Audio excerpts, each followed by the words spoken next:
This is Abnormal Entertainment.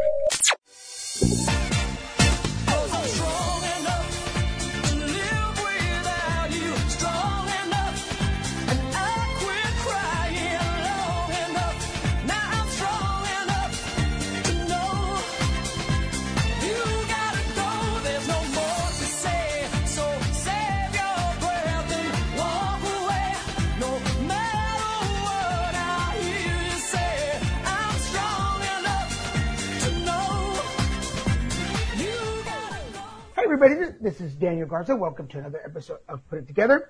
I'd like to start by thanking my producer, Mr. Kevin Moyers, for all his help and support. Thank you, sir. I want to invite everybody to come and join us at abnormalentertainment.com, where you can find all the shows on the network. I'm sure there's something there for you. Go check them out.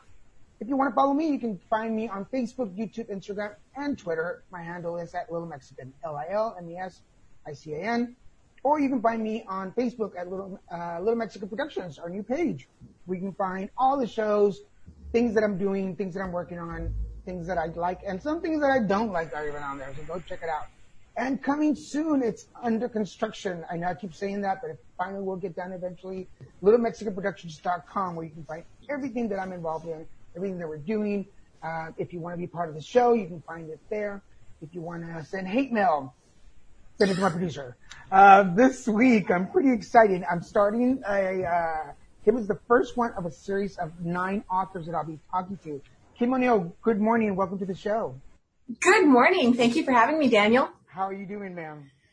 Oh, I'm doing great, but to be completely honest, I'm a little hot. It's warm here in Southern California. I have to tell the audience, we chatted about this before we started. She turned off the air so it wouldn't sound in the background, which I appreciate, because I have my air conditioner on. I don't know what she's thinking. But San Pedro is hot, and she's got no air on, and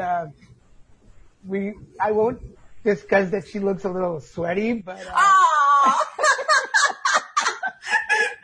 That's it. I'm start fanning myself right now.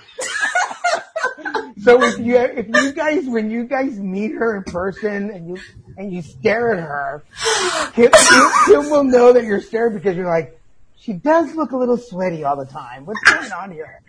It's because she's from San Pedro. It's okay. Don't worry. They're all like that. I glisten. Listen, there you go. That sounds so much more romantic. It does. It sounds like you're an author. That's what it sounds like. Oh, I love that. Well, welcome to the show. I'm so excited that I have all the authors of the book coming on my show, one after the other. And it's funny that everybody wanted an hour. I was going to give everybody like a segment and like, okay, everybody get a little spot. But no, it seems like everybody wanted an hour with me. I'm going to say you want an hour with me so that you can promote your book. That's the way to do it. That's the truth. And thank you so much for being able to offer us each an hour, because this is, we're all so excited. This is a pivotal moment for, maybe I should just speak for myself. This is a very pivotal moment for myself. And so thank you for having us. I'm very excited to be here. My pleasure. And it's an honor when people find, I'll say in my case, when they find my show like the right venue to promote what they're doing. It's really cool. It's an honor. After 5 years of working hard, you kind of put out there. But this show's about you, not about me, because I could talk about me. It's my show. I can pick a whole hour for myself later. Absolutely. It's totally your show. But, so Kim, tell us how you put it together. Wow. How do I put it together? So to just really hone down on how I put it together, it's from the inside out. From the inside out has really been a journey for me of learning that my inner world is what creates my outer world. And that's the true essence of the story that I wrote in the Positive Minded People book. There are many things in my story, but the one that really stood out in terms of where the turning point is my story has a lot to do with intuition. And what was going on internally with me. So how I put it together, I've learned and I'm still practicing. I don't know that it's ever anything you fully master, but I've learned that I need to check in with me first. I need to take care of myself first. And then I can create things, outside of me and attract the things that I want into my life that way. And that in itself is such a journey to get to that point. You're a young female. Thank you. And I'll take it. Yeah. And I'll say now, even in this day and time with the millennials, I hate that word, but in order to just box the conversation, it's so hard to get to the point where you've got to invest in you first. And I don't think a lot of people realize that unless you've invested in you and you have that good foundation, anything you build over that is going to crumble. Yes. How old were you and how did that come about? Because it seems like you have a really good foundation. Oh, thank you. But nobody starts with a good foundation. We crumble a couple. It's like playing Jenga. We mess up a couple of games before we actually know how to play the game. Absolutely. Yes. So the foundation is absolutely the core of it. I think a lot of us, we're influenced and impacted by the people around us, the environment we grow up in, the people in our lives. And over time, there may be a turning point, a situation that becomes a catalyst for us to finally break all that down and start fresh. And that's an easy way of putting it, but that's, right. That's what happened in my story. And there have been many times in my life where I've experienced something that was really challenging, heartbreaking, something really hard to go through. But the story that I write about in the book was I think the biggest catalytic moment in my life. And I was around the age of 24, 25 when the story begins. And it started with, at the beginning of that year, I, like most years, created my list of what do I want to attract into my life that year? What do I want to accomplish by the end of the year? And one of the things I put on that list was I want to have a best friend who's a guy. We are, we have this really close bond, this really solid friendship with the potential for something more. And I didn't know how I was setting myself up for everything that came later, but that potential for something more played a much bigger role later down the line when I met this person. We did develop a really strong, solid friendship, and he always wanted something more, and I didn't, but I kept thinking I needed to make it be something more.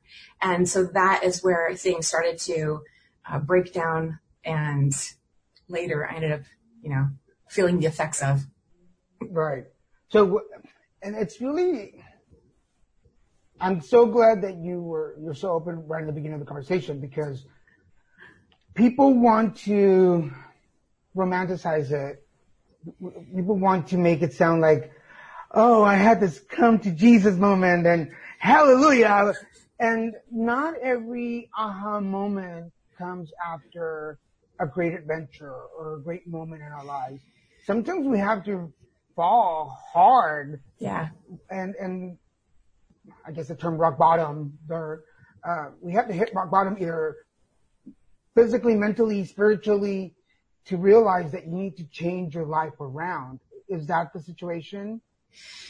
It is. And it's interesting that you touch on, this come to Jesus moment. I think when you're in the thick of it, at least when I was in the thick of it, it was literally moment to moment, just trying to hang on. So let me share just a little bit more about my story. Basically, we were these friends who became so attached to each other, absolutely a deep affection and love for this other person. And about 3 years into the relationship, because we kept trying the off and on dating thing and it wasn't working. But about 3 years into it, I realized, oh my goodness, we are so attached that we are somewhat codependent on each other. And if either of us are ever going to actually develop, a solid romantic relationship with someone else, that something's going to happen to tear us apart from each other. And when I had that realization, I had a freak out moment. I thought, oh, no, what's, Right. I don't know if I can deal with that. And, about a year later, it came out of the blue, and, basically he met someone else, and that was the pathway he went on. And that's where my world crumbled. Because I was like I said, I was very attached to him. He was a safety blanket for me. And when, over time, as, I was reflecting back on this story over the years and trying to figure out how to even tell this story. Because I knew at the time when this happened, there was going to come a time where I was going to need to tell this story. And I didn't know how I was going to do that, because there's so much wrapped up in this that I didn't know if it was going to ever make sense to anyone else. Right. So it really took me about 9 years to even tell this story. And what I realized as I continued to dig deeper and deeper and do my own work, because that's the place that it brought me to within myself, I realized that, okay, the true story didn't start with him and that relationship. It really started with going back to what you mentioned, my foundation. And my foundation was rocky from the get-go, because I never really had a solid relationship with my dad. And I had been married years ago, and I got married young and divorced young. So I had that also in my back pocket. Right. So by the time I met this friend, I was looking for something that, whether it was going to be romantic or not, I wanted it to stick. And, ultimately it wasn't something I could control. And it's never anything any of us can control, right? So. And you read my mind. That was the question I was asking. Like, it doesn't start there. And I think a lot of people just go back that far in the layers and go, oh, okay, it's that guy, and I was just hung up on him, or the girl, or whatever. But there's always I always tell people there's always a backstory. And unless you read that backstory for yourself, because we forget, I think. Yes. We want to forget that it was somebody else that influenced us. Not somebody else's fault. It was somebody else that influenced the way we act now. Absolutely. Yeah. And it's hindsight is 2020. Oh, of course. Yeah. Yeah. Yeah, if it was that easy, of course. Exactly. Yeah. I didn't know, until I went through this really breakdown of who I was.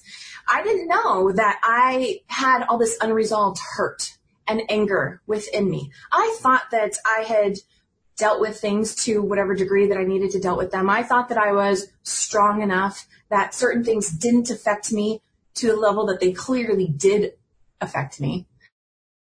And, so I didn't know I had all that under the surface until everything was stripped away, and I just had to focus on me and get me back and make sure that I was well. That's, and that's where the inner journey really started, and I was, continued to build from there. Well, as I was reading over your chapter, all I had to do was change the names. And I was like, oh my God, how did she get into my diary? Girl. Oh, no. Wow. Because, I almost started to cry as I was reading. I'm like, I know her. I mean, well, I'm not going to tell you about the book because I want them to read the book, but, you and I will know the secret, what I'm talking about. The rest of the people listening, you have to get the book to read it. But if you just change names and change situations, that was me. My first relationship was at 20 years old, and it was my first adult relationship, and we moved in together, and then he cheated on me, and I went berserk. To this day, I remember a friend of mine had a key to my apartment. This is in Dallas, and he lived in Fort Worth. And we'd broken up. I won't say names, but we broke up, and I was miserable. I was and this is going to date me, but I was in the closet with my boombox, listening to George Michael, Stay. And man, the neighbors downstairs would knock on the ceiling like, shut the hell up. Because I would rewind and play, and only George Michael could understand me. So And my friend showed up and he could hear the music and I hear him yelling for me like, Daniel. And I didn't answer. He opens the car and goes, you're kidding me. You're kidding me. He threw away my cassette. He took my boombox, took me out, got me all showered because I've been in the closet the whole weekend. But yeah, so, I'm like, wow, how many of us go through that? Not necessarily that, but, and we blame it on the other person. We want to find blame. Yes. Right? You know what? Thank you for sharing that and for sharing that you can relate to the story, and you can identify with it within your own experiences. Something that really came out of me telling this story is, I started to have judgment about it, thinking that, that maybe it wasn't going to sound either relatable or important enough. And I don't know, maybe this is a side point, but I'm just going to insert this here because it's coming up. So, I really had to learn that we and I need to stop judging our stories, against someone else's story. Right. And whatever your story is, that's, it's your story for a reason. And that's where, you have your breakthrough moment. And, I'm starting to lose track of my thought a little bit, but everyone's story is important, and it doesn't matter how the breakthrough comes through. It's that it does come through. And what did you learn from your story? And so anyway, no. If I can, off of what you just said, because I do horoscopes for a radio show, and I was just doing the horoscopes this morning, and I forget what sign it was because I've not forgotten, but one of the signs I was telling them is, if you don't make peace with your memories, if you don't make peace with your history, you can't move forward in the right direction because you keep detouring around the facts. You've got to make peace with it. And I'm 46 now. This happened when I was 20, and I was looking to be saved for a long time. I went through most of my 20s. I went into rehab when I was 36. Okay. So I spent 16 years in drugs and alcohol and kept looking for somebody after that breakup, because we got back together and we broke up again because he cheated with the same person. Wow. When we finally broke up and I moved away from Dallas, every relationship for the next 10 years, 12 years, I was looking for them to save me, to pull me out of drugs, to pull me out of alcohol, to pull me out of the financial situation that I was. I kept looking for somebody to save me. And reading last night, I was like, somebody else. But it wasn't until I sobered up that I made peace with that part of my story. It's like, I was an alcoholic. I was an alcoholic. I was a drug addict. Had nothing to do with him. Nothing. It was just me holding on to this memory, and the only way I could put a lock on that memory was with drugs and alcohol. And the moment I took the lock off, the story came out, and I was free from it. I didn't have to hold it. So much energy. What do you think about that? We use so much energy holding our secrets in. Yes. Oh, goodness. Daniel, how much time do we have? Because I want to say so much. We still have about 40 minutes to go. Oh, goodness. So, yes, it's so easy to look at the other person in our story or whatever the other thing that's, opposing us as the villain and think that that's the person to blame and I am the victim and someone needs to save me, someone needs to rescue me. That's certainly what I did for a while. I did certainly blame him, and he wasn't very responsive when I was having my just total breakdown, which even surprised myself because I'd always seen myself as a very strong, independent person. And then here I was completely freaking out and just a total wreck. And he wasn't very responsive. And I thought, what? He's going to abandon me now? We were so close for so long. And I had reached out to friends and, only a small handful of friends, and they would be there for me to the extent that they could. But ultimately, no one really was able to grasp what I was going through. And so it was a very personal internal journey that I went through. And here's what I can look back and say now is really good. It's actually a good thing that he didn't, maybe I shouldn't say it's a good thing, but I can see how it served me that he wasn't there for me more than he was. I can see how it's a good thing that my friends couldn't quite identify with what I was what I was experiencing. On the outside, it just looked like, wow, Kim's really sad. On the inside, it was like, no, dude, my world is crumbling and I'm hanging on by a thread here. And, the reason why that serves me is because I didn't want I didn't want my life to end. That's the extent that it brought me to. And it took me a long time to even really say that. So I'm just going to go ahead and say the word suicide, because I don't want to contribute to a stigma of not being able to talk about it. At the time, though, it was very, I was very scared to say that word. But, that's the depths of what it took me to, but that's not ultimately what I wanted. And so I was searching for, what can help me. And it brought me to all these personal development tools and got me to understand and connect with my own spirituality on a deeper level, ultimately to the point where I could be my own rescue, save myself. Yeah, exactly. Yes. I'm throwing my hands in the air, people. Yes, that's exactly, yeah.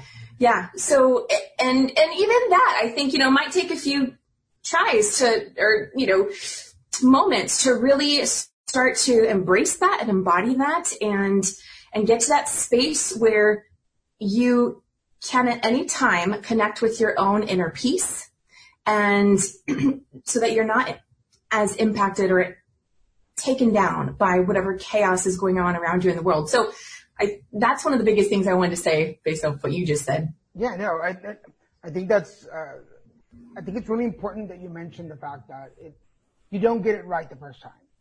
Yeah. You don't. You come out of a relationship or you come out of a situation like that and it's new. You have, because you go through a grieving process because you're losing a part of you that you were so used to. You held on to that. The victim you, it becomes such a part of your life that it's like getting a divorce or losing a best friend. That a best friend that's bad for you. It's the bad friend that gets you in trouble. And when it's gone, you're like, well, what am I going to do now? Life is going to be boring. But you make a new friend with the new version of you. And it takes a little while because you don't know what they like, what they don't like. I think when you're not a solid person to begin with, and so often we may not even be aware of that, but when you aren't solid enough with yourself, then you think that someone else is, just like that, people say, oh, my other half, my better half. Well, how about two holes making awesomeness? And, and that's what it taught me to learn is, I need to be good with me first. Yeah. And that will always be important. That your relationship with yourself is always going to be the foundation of every other relationship that comes after it. So if you don't have that first, everything else is going to be rocky and susceptible to, any chaos that comes its way. Yeah. When I was about 5 years clean and sober when I met my now boyfriend, and it took about that long for me to have a couple of little relationships, and I had a pretty long one, but I was still trying to find out what I wanted to do with my life, who I wanted to be, because the things that I was before drugs and alcohol, during drugs and alcohol, was not who I wanted to be now. I moved to California, and people in California didn't know me as an alcoholic or a drug addict. They had no perception. So sometimes it takes a big move for you. That's the reason in AA we talk about people, places, and things, because you have to move. I know now everybody listens like, well, I just can't get up and move. No, maybe you can't physically get up and move, but you can start readjusting your life. If you kept going, and I know people are like, it's dumb, but if you just stop hanging out with the same people that's keeping you down, and you know this, that might change. If you stop hanging out, I don't know, at the same bar or at the same restaurant, that might change. If you tell me, because I do readings for people, and I have clients they're like, oh, I come home and I have a glass of wine and then I start missing him. Well, then stop having a glass of wine when you get home. Like, obviously that's your doorway to it, and now you're like crying over it. Anyway, I got my soapbox before but awareness is so key. I mean, to me, that's the very first step in being able to shift anything, is even just being aware of where things are getting off track, and what is that trigger that really takes us down one path versus another. So, talk about transitioning. I know I'm going to probably get like 9 different versions of the same story, which I'm so excited. I'm so excited. And this being the first of the series, you're the first one of the series. Yay! Yay! Thank you. I'm really excited because I'm going to get 9 different versions of 9 people's lives, and it's all going to end in this book. Yeah. I've never had that on my show. That's really exciting. I don't think even Oprah did this. In your face, Oprah. There you go. I always wanted to be the Mexican gay male version of Oprah. So, I just did my happy dance for all of you watching. I mean, for listening. Because I'm not sure, but I have an imagination that somebody took the initiative of contacting people or getting people together, and this comes together. How was your part into this whole thing? Yeah. So the book is called Positive Minded People, Inspiring Stories of Overcoming Adversity for Living a More Positive Life. So you're right. There are 9 of us who have our own stories of transformation and stories of adversity, and then the transformation, and everything that came out of it. And for me in particular, this, Benny Mayberry and Calvin Witcher, they're the 2 people at the helm of all this. And Benny Mayberry has a meetup group called Positive Minded People. And I joined the meetup group, I don't know, maybe 2-3 years ago. And I was like, oh, wow, they do a lot of things. They are really positive. They sound awesome. And I never did anything with the group. But they started to put together this book. And I had already decided I'm ready to be an author. I want to contribute to a book. And I saw the announcement come through that they were doing this. And I said, oh my goodness, I think this is the one. And it turned out it was. I'm so glad I said yes to this. Can you give us an idea where you were spiritually, mentally, when that happened? When when you decided that you were going to do it.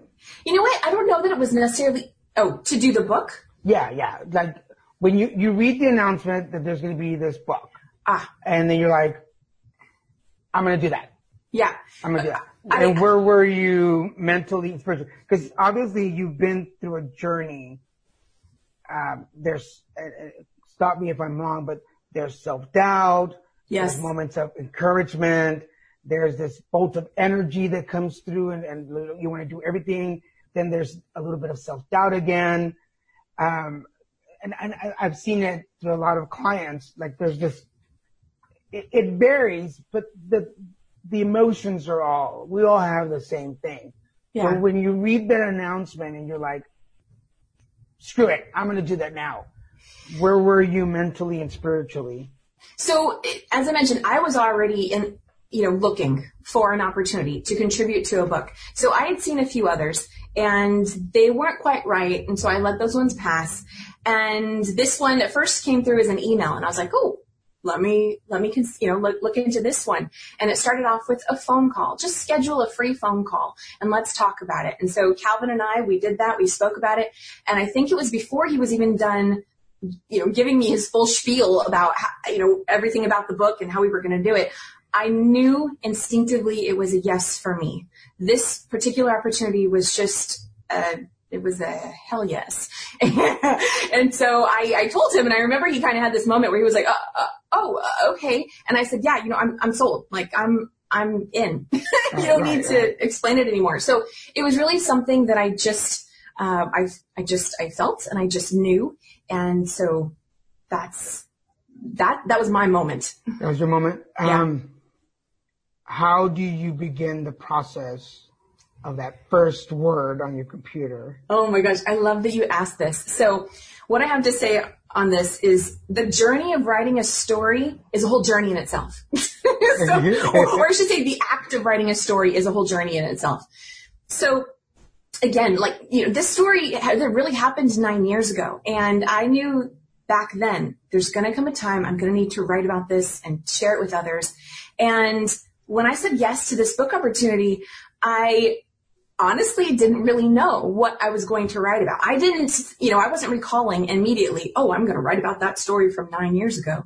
I just knew that, yes, this is my opportunity. I have plenty of things I could write about.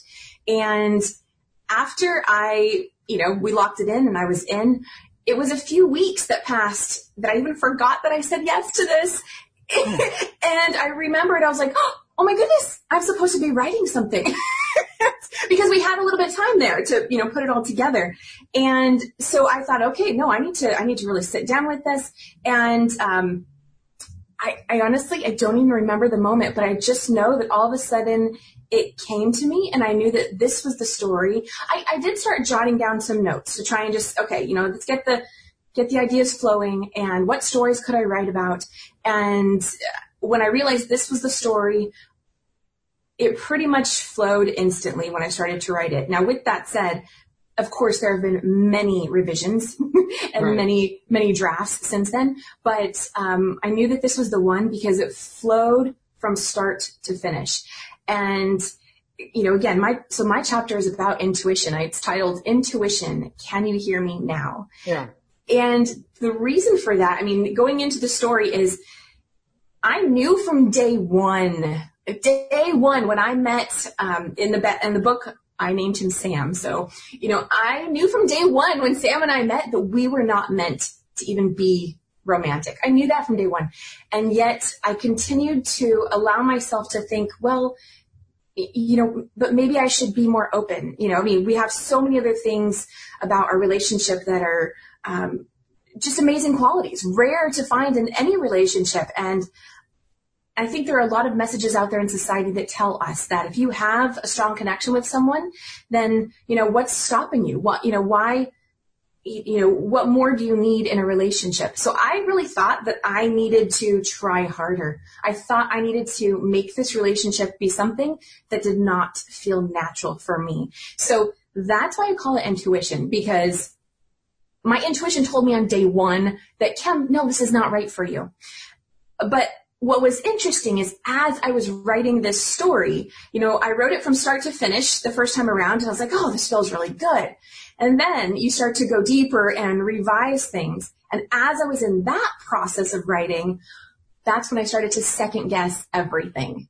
And so I started thinking, oh my goodness, okay, no, maybe this isn't the right story. And I was finding all the little flaws with it. And so I started writing about 4 to 5 different other stories that I would start and then stop, start and stop. And none of those really, got beyond 1 page. And finally, I just had to stop writing altogether and again, go within and go, Kim, stop it. You know how to do this. And so I went inside and I just had to ask myself, look, what's going on here? And what is the story that needs to be written now, that needs to be told now? And I came right back to, it's the story that I write about in this chapter. So that's what I found so interesting, is the journey, just writing the story itself was exactly about what I even titled it. Yeah. So I have several questions because I find it really cool. First, what were the voices in your head telling you as you were writing this your chapter? That's a great question. To some degree, I believe that when things are really, let me rephrase that. When things are really flowing, I think it's easy to not quite know what the voices in your head are telling you because the information is being channeled.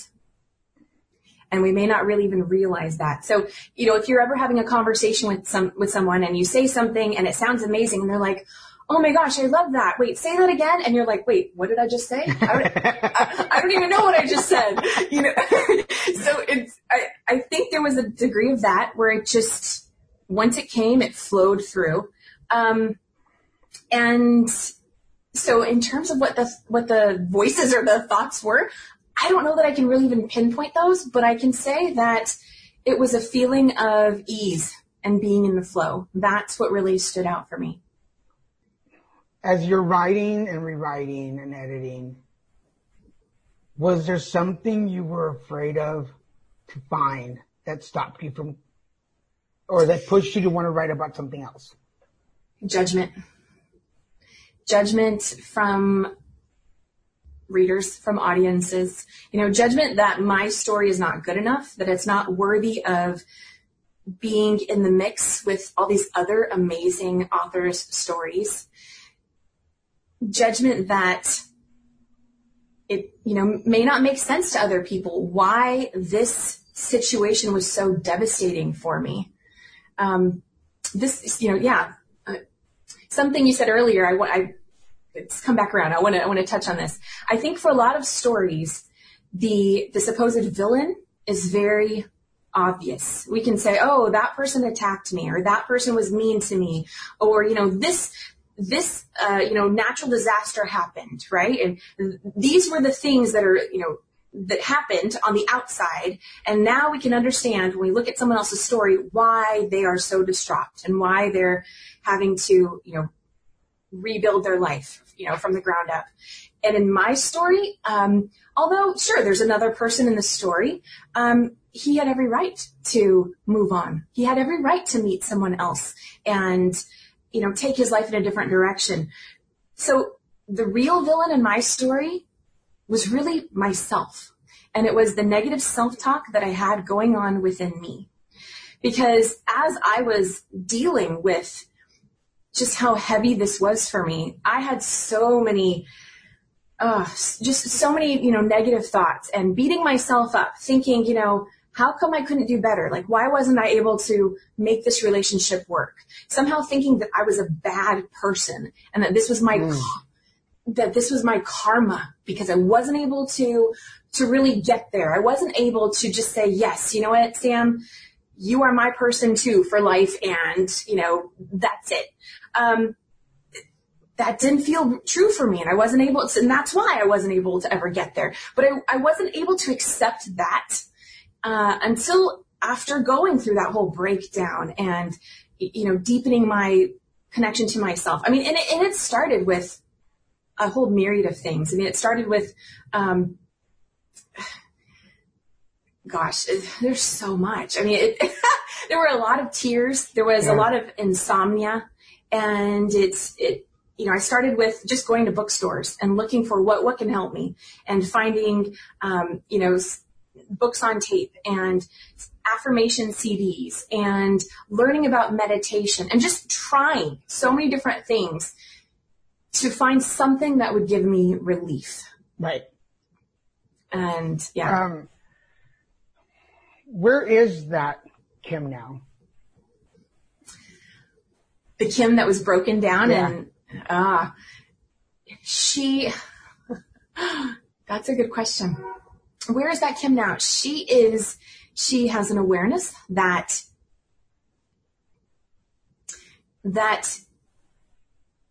gosh, the way you phrase that Kim is stronger on a deeper level, stronger in a new way. I was stronger before that, but I'm even stronger now. So I now know how to find the stillness within me and know that it's okay if someone I love makes a decision that doesn't include me.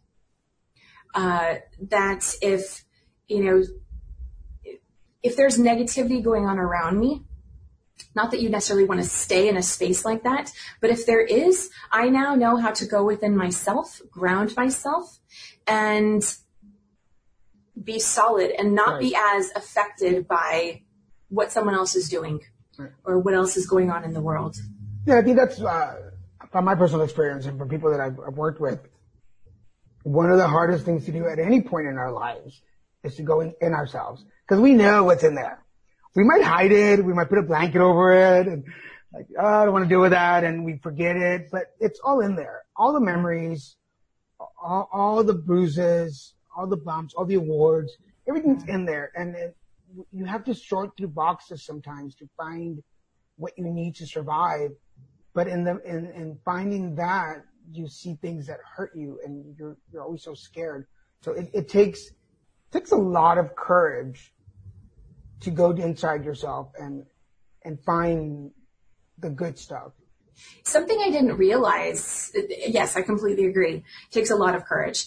And something I didn't realize for a really long time is that I wasn't really feeling my feelings. I thought that I was. I mean, it sounds so simple. It sounds like, well, yeah, we know how to feel our feelings. Something happens that doesn't feel good, and I feel it instantly. And I know for myself, and I've seen in a lot of other people, that there's that natural instinct to want to block it off, to stop it, to close it off. And maybe that's because we're afraid of what might happen if we actually do feel those feelings, go to that place. I know that I was for a very long time. So a big part of this journey that didn't even come until years later was knowing that it's okay. First off, even knowing that, yeah, I think I do need to revisit some of those feelings. And then taking the time to do that. And the first time I really did it, I did it with another coach, which is something that I do now as well. And I love that I'm able to support people through their own journeys. But be in a safe space and know that it's okay. It's okay. We are safe where we are in this moment. And I'm going to just take a moment to feel that feeling and let it pass through. And what I learned is that it's not going to take weeks and months and years. It's not going to be a huge setback like I feared that it would be. It literally can take seconds or, a minute or two to just feel it and allow it to pass. And then I can move on, not having that energy within me anymore. Hell yeah. If more people realize that. I get so many people that sit across me. They're like, oh, I've been feeling this for the last 20 years. I'm like, why? Like, why have you been carrying out? And like Christian, my friends are like, how much money did that make you? He's all about how much did you get out of that? Like, how much is it worth now? What is it, like bonds? Like, are you collecting? I'm like, no, then let it go. Like, tell me what it is and let it go. Cause he was in a better position in a lot of things than I was when we met. And I was always afraid about, like, if I tell him this, he's going to run away. He's like, I can see something's troubling you. And you being so insecure is what actually pushes me away. Just be more secure about yourself. Like, hey, I was a drug addict. I did this, I did that. And just, let it go and move on. Now we can have a conversation instead of, oh, I don't want to talk about it. Oh, I can't tell you because I'll feel it again. Or it just brings back bad memories. And I'm like, then I really will never know you. So. That's a great point. Accepting our story, it's interesting because choosing to accept your story is actually what can help you release the energy of the story. So, and no longer hold on to it. So I know a lot of times when I've thought like accepting something, that means I'm just going to hold on to it and it's going to be stuck with me forever. No, it's actually quite ironic. Once you accept it, you can actually get rid of it in a way. Mm-hmm. So, yeah. Our memories are great. I just lost the word. I'll think about it in a minute. But they'll sabotage you. They'll I forgot the other word. I'll remember in a minute. All right, but we are at the point in our show where traditionally my guests will send out some words of wisdom to our listeners. Kim O'Neill, what words of wisdom do you have for my listeners? So many things, but ultimately, before anyone else can be there for you, you have to make sure that you show up for yourself. And that can come up in a myriad of ways. But if you're feeling lost and alone, do your best to surround yourself with supportive people, loving people, but also make sure that you're taking time to go within and heal the parts of you that need to be healed. And and, be responsible for how you're showing up in the world and for the energy that you're taking on and the energy that you're putting out. And I really believe that the more a person knows who they are beyond their physical existence, the more inner peace that they'll have within themselves, regardless what chaos is going on around them. Wow. That's pretty good. Thank you. Blackmail. That's the word I was thinking about. Your memories can blackmail you into thinking that if you talk about them, that people will not love you anymore or not care for you or not. And I'm here to tell you folks, no, that's not true. Sometimes sharing will set you free. And, it's from a 10-year recovering alcoholic and drug addict, I can tell you that for sure. The moment I let all my truths out, I was like, what can you hold over me? There's nothing you can say that I haven't said myself. Like, what can you hold over me? So, when you own your story no longer owns you. Exactly. And we're all cool people out there. If you're listening and nobody has told you lately, you are cool. You're a great person. You just need to let go of those stories that are holding you hostage, and man, you'll realize. So tell us a little more about the book. When it comes out, what's the story? When can we read it? Where can we get it? Absolutely. So the book, again, is called Positive Minded People, Inspiring Stories of Overcoming Adversity for Living a More Positive Life. And we anticipate it coming out in October 2017. We have a website, positivemindedpeople.com. I believe we also have positivemindedpeoplebook.com. We've got Facebook and Instagram of the same name. And absolutely check it out. All of these stories are so powerful. And the book is even structured in a way so that the stories like flow into one another. So even though it's 9 separate stories, to some degree, it's a cohesive, it's a cohesive unit, all of us together. So that's how you can find out about it. And, what else are you involved in? What else do you do? What else can we know about you? Oh, yeah. So I am a personal empowerment coach and mentor. And I also have my own, radio show podcast called Every Day is a New Day on BBS Radio. Yeah, on bbsradio.com.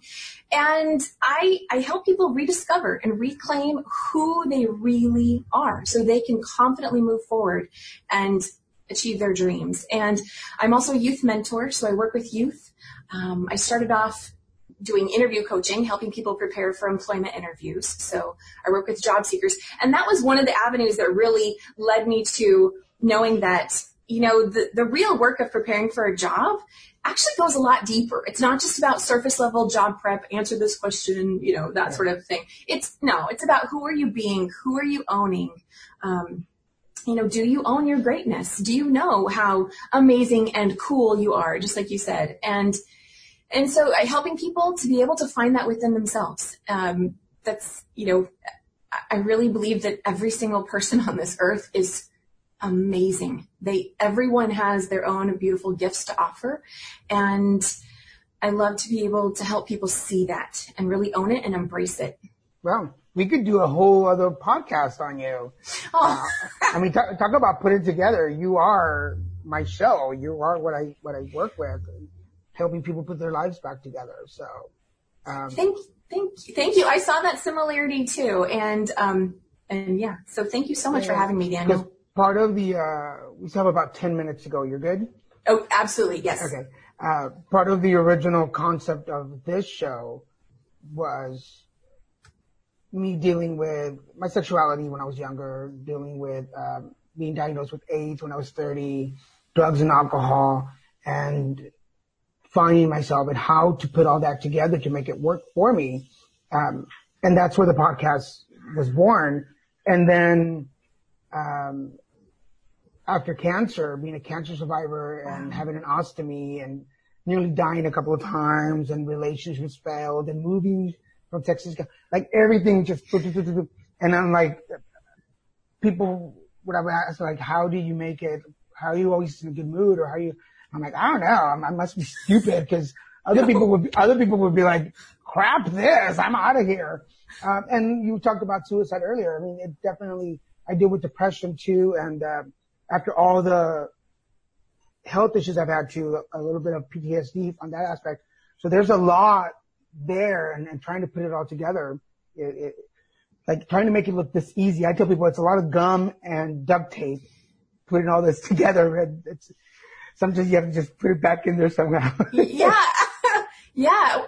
One of the things that I've had to learn, and I'm still learning, is that less control is more. Mm-hmm. Yep. So I consider myself a recovering perfectionist, and have had to continually learn to, okay, you do as much as you can do. And then at some point it's about surrendering and allowing things to flow in. And that's why it's so important to also be good with yourself. Have that stability and inner peace within yourself, because then you can go, okay, you know what? I've done as much as I can, and I don't know why this crazy situation is still happening outside of me, happening in my world.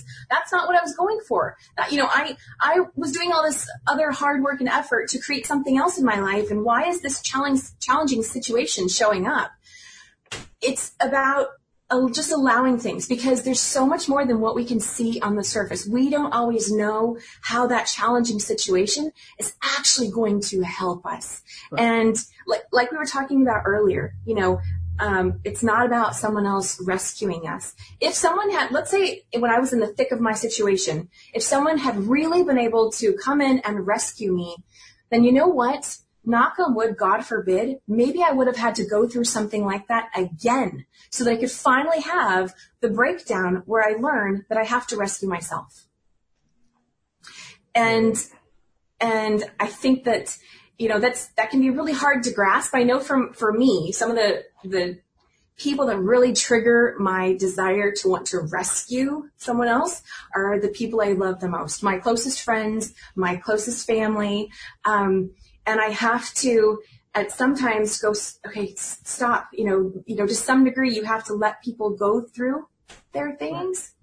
And, that's, that, I think it is hard. It is hard. And I think every situation's unique, and you have to let yourself off the hook too and go, no, this, because I'm stepping back a little bit, and that doesn't mean I don't love them. That doesn't mean that I'm not here for them. Anyway, that's a whole other avenue to go in, but definitely I would love to have you back and talk more about what you do personally. I would love to. But now knowing that you're so close, we have to do the next one in person over a cup of coffee so that we don't have to wear earbuds and we can actually talk. And sweat in our apartment? Yes. I don't, we were starting the show and Kim was like, I can't hear you. I'm like, maybe put some earbuds on and be like, so it was such a dumb moment. And then I thought about it. I'm like, you pretty much just insulted her like in the first 5 minutes of the conversation. Like, yeah, like if you put some earbuds, if you told her, maybe then you can hear me. And then I realized that it was because on my end, it wasn't completely plugged in. My earbuds were not completely plugged in. So I was like, oh, wait, let me do this. Click. Oh yeah, that's better. I'm like, should I tell her that it was my end or not? But, since I talked about your sweating over there, I figured I would throw that story in there too. Oh, thank you for reminding everyone. I'll step up to my end and what I did.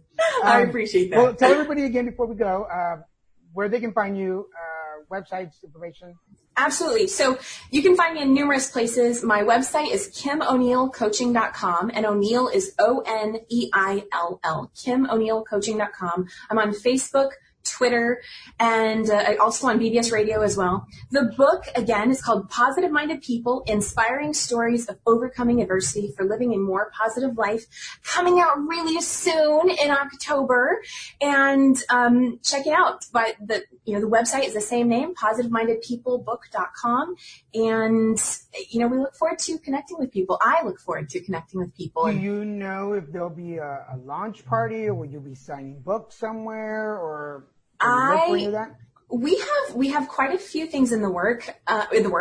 I do plan to do some book signings, and we're still connecting and reaching out and putting things together. So all will be revealed as time goes on. But So yeah, I don't have any dates for anything, but absolutely, if you follow us on Facebook or Twitter, you will be notified of all those different events. Well, please give us here at Put It Together a heads up so we can be there with microphones and cameras to show this. I would love to follow this through and see where it goes. Plus, if I meet you, I can get my book signed, so that would be pretty cool. Absolutely. I would love to meet you in person. That would be awesome. All right. Hang on. Don't go anywhere. Let me just say goodbye to these folks. Everybody listening, I hope you've enjoyed this conversation as much as I have. It's the one of a 9. It's a series for all the authors. So if you're listening to this one and you get excited, there will be more. Oh, God, there we are. For now, I want to thank again my producer, Mr. Kevin Moyers. Thank you, sir. Invite y'all to listen to us at abnormalentertainment.com. We can find all the shows on the network. Follow me on Facebook, Instagram, Twitter, and YouTube at Little Mexican, LILMESICAN. If you want to be on the show or have somebody you want to nominate for the show, you can message me in any of those sites or email me at Daniel G. Garza, DANIELGGARZA @hotmail.com. Put podcast on the subject so I know and I won't delete it. Kim, thank you again for being on the show. Thank you, Daniel. Everybody listening, make sure you follow us. All her information will be on my Facebook page. Check it out there. And for now, this is Daniel Garza saying, hey, put it together.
Subscribe to Put It Together on iTunes, Stitcher, and at abnormalentertainment.com/putittogether. Find Put It Together on Facebook and tweet Daniel at Lil Messican, LILMESICAN. And for more podcasts, comics, books, movies, and more, head to abnormalentertainment.com. You've been listening to the Abnormal Entertainment Network.